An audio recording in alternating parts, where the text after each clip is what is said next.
Alright guys, so the official trailer for Avatar: The Way of Water is finally here. And it's absolutely incredible, packed with so much new footage and information. So in this video, I thought I would go through the trailer from beginning to end and give my initial breakdown. So right away, the trailer begins with footage from one of the 3 possible scenes you could have gotten at the end of the remaster, and this one is of the kids swimming in the ocean. Next, we get a look at Neytiri pregnant, which confirms that we will be seeing some flashbacks to the time that transpired in between movies 1 and 2. But next, the trailer begins to heavily focus on Kiri, who seems to be probably the most important character of this movie. As she talks to Jake, we also see more flashbacks as we see Jake teach one of the boys, who I believe is Netayam, how to hunt. Kiri tells Jake that even though it seems crazy, she can feel her. In that moment, we get a shot of the Tree of Souls. One could easily think Grace, but as she talks even more, I'm heavily inclined to think she's referring to Eywa herself, which would confirm the theory I have held from the start, which is that she will not only be connected to Grace, but that she will also be a physical embodiment of Eywa herself. But we'll have to see the movie to see if that turns out to be the case. She says she can feel her heartbeat as we see Kiri on the floor in the forest, and to me it seems like she's connecting with Eywa in some way. Jake asks her what the heartbeat feels like, and she says mighty, as we see probably my favorite shot in the trailer, which is kinda hard to narrow down. But we have Tonowari on a skim wing as we see 2 Tulkuns break out of the water, which reminds me of that recent cover to the art book. Just stunning. The visuals in this trailer alone are, as Jake would say, outstanding.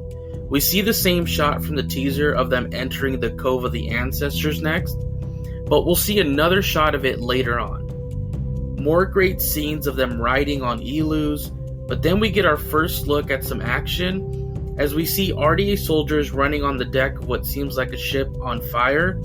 We see that the new suit, which looks inspired by the AMP suit, this time around is a lot more nimble and agile, which means this version could end up being a lot more dangerous, even though it seems to have less protection.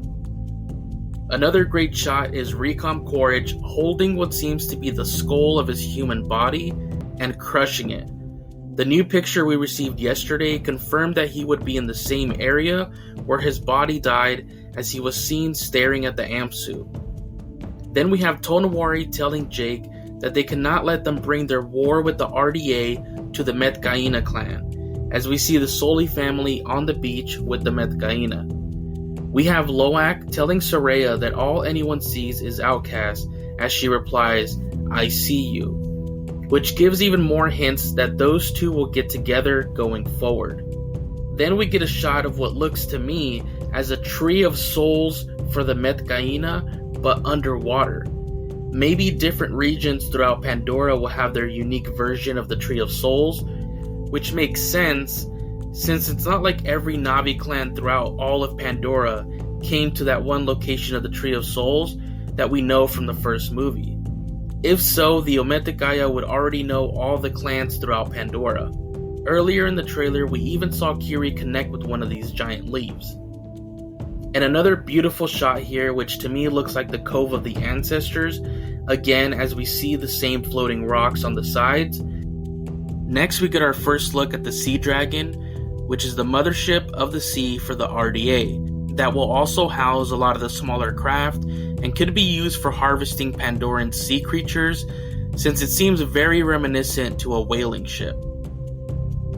And next we hear who I believe is Loak saying the way of water connects all things before their birth and after death, as we see a baby Na'vi rise up from the water right next to a Tulkun. This could be part of the birthing ceremony we have heard about from Kate Winslet, who plays Ronal.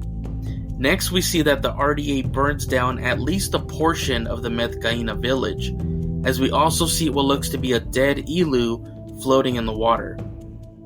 We get a lot of action scenes at the end, and one very curious one with Kiri looking to be using some kind of power, maybe signaling even further that she has some capabilities bestowed to her by Eywa. But that is all I can gather from my initial breakdown, I'll be doing a live breakdown of the trailer with my friend Drew from Avatar Sequels in just a few short hours. Hope you join us for that with your own thoughts, but let's also continue the discussion down below. How did you like this official trailer, and did you catch anything I didn't? Let me know down below. If you enjoyed this video, give it a like, and if you're new here, why not subscribe and hit the bell to stay up to date with all my Avatar videos. Thank you so much for watching. I'll catch you all in the next video.